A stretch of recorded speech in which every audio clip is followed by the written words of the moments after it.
झमेल कइलू, तू तो कुंवारे में खेल कइलू। झंझट कइलू झमेल कइलू, तू तो कुंवारे में खेल कइलू। अरे जाई के तू तो ससुरवा में मन तारू चालू। ए सोना रात भर में कोई हाली खालू, ए सोना रात भर में कोई हाली खालू, ए सोना।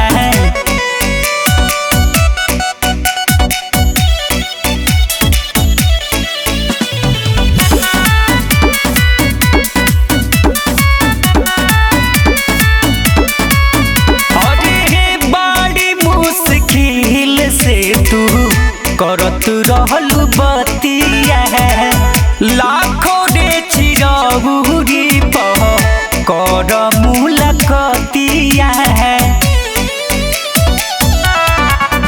और कबू आब घरे कबू बहरी बोलाब, माई जाने जाई इहे डर देखाब।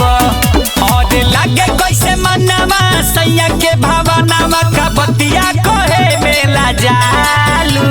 ए सोना रात भर में कोई हाली खालू, ए सोना रात भर में कोई हाली खालू, ए सोना।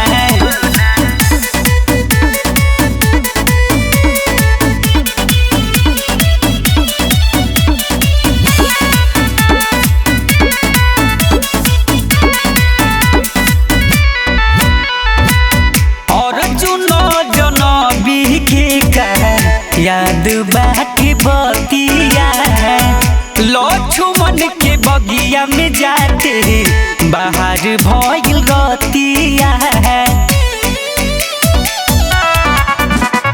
मिलती नजरिया तू मुहावा घुमाब, बाड़ू खुशहाल का हाल ना बताब। दूरी के दिलवा के नातायब तू मने मने मुस्कालू। ए सोना रात भर में कोई हाली खालू, ए सोना रात भर में कोई हाली खालू, ए सोना।